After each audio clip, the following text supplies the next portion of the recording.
Spoilers! Okay, ever since I saw Jurassic World, I couldn't wait to talk about some of the spoilers in there. So now here's my spoiler video. That is an official spoiler warning. If you have not seen Jurassic World yet, don't watch this video. Unless you just don't care, in which case, hi, how you doing? And just to make a point about these spoiler videos, this isn't gonna be like a walkthrough of the movie. Because if you have seen it, then you already know what goes down in the movie. Why would I have to tell you? What I am gonna do is talk about some things in the movie that I feel need to be talked about, but I couldn't do so in my spoiler-free video without spoiling the movie. First of all, back when I talked about the first teaser for this movie, I talked about that giant sea monster. I thought it was what's called a Liopleurodon because it pretty much looks exactly like it, but I guess in this movie it's called a Mosasaur. But then I was talking with a friend who saw the movie and she told me that the Mosasaur in the film was inaccurate. Apparently Mosasaurs were a lot smaller than the one in the film was portrayed. But you want to know who was that big? Liopleurodon. So screw it, I think that thing in the movie is actually a Liopleurodon. They might call it a Mosasaur, but I know what it actually is. Just goes to show you how little these scientists really know. Basically, the main message that this movie gets across is that we should not try to control nature. There's a great quote in the beginning of this movie where the owner of the park says that the key to a happy life is to accept the fact that we are never fully in control, or something very close to that. And it's true, life likes to throw us curveballs all the time, and we deal with them. It's not about controlling the entire situation. It's a two-sided thing. Life gives us lemons, and we make lemonade. And in the same way, that's how Owen was with the Velociraptors. He says it's not about control, it's a relationship. And I love how that was illustrated, because really, it's like any relationship one would have with like a pet. I love that scene where he rescues that one new employee from being raptor food. He's holding his hand up to them like, stand down.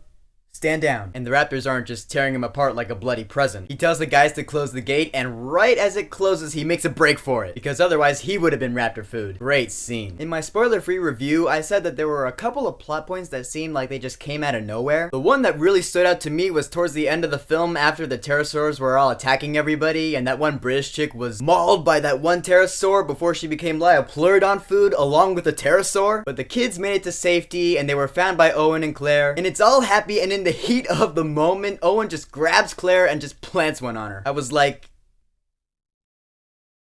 why? Didn't you guys only date once? I don't see the need for a big Hollywood kiss now. I get that it's for the effect of the movie or whatever, but I feel like it would have made more sense if the characters had like a deeper history than just one date that didn't end well. Like maybe they used to be in a strong relationship that ended badly and now they're just stuck with each other in Jurassic World. Then maybe they could rekindle their relationship while they're trying to find the kids so that when they do find them and it's a really happy moment, then Owen could kiss Claire and it would really work great for the movie. If Owen and Claire only dated once and the first date didn't even go that well, then a big Hollywood kiss just feels out of place. I'll say this about Claire though, she's an interesting character. At first I thought she was just the uppity businesswoman who's way too into her job. That's why she couldn't spend the day with her nephews, because she was too busy. I thought if she really cared more about her nephews than her job, then she would have spent the day with them. But she didn't, so I guess she cared about her job more. But later on in the movie, you see that she's crying and really losing her shit when she's looking for her nephews with Owen. And when they do reunite, she was incredibly happy to see them. So the way I see it is that she cared as much about her job as she did about her nephews. No more, no less. I guess that's fair enough. Okay, let's get to the big action scene at the end of this movie, because that is what everyone's going to remember this movie for. I'm actually going to start a little beforehand because I did say that there were a couple of things in this movie that I just found too unbelievable. The first one is when the Indominus and the main crew are in front of the big intervention center and the raptors get there and they're gonna fight her, but then it looks like the Indominus Rex and the Velociraptors start communicating with each other. So basically the Indominus was like, hey, you're my kind, so why don't you just turn on the humans and try to kill them? Then the raptors were like,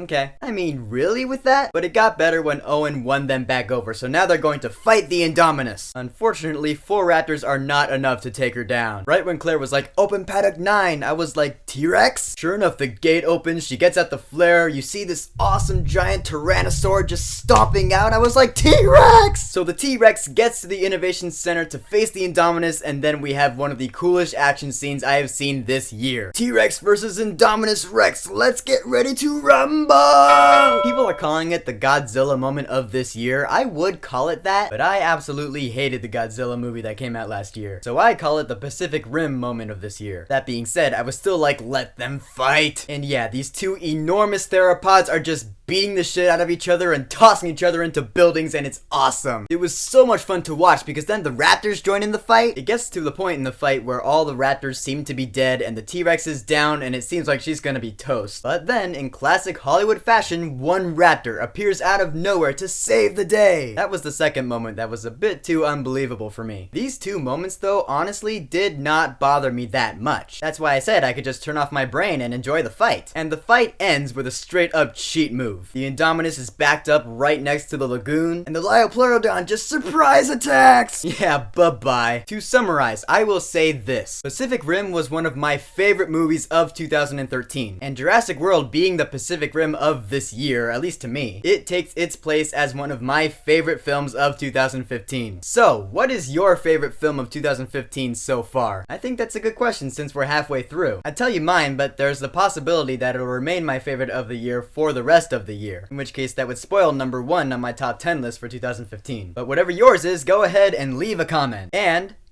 don't forget to subscribe.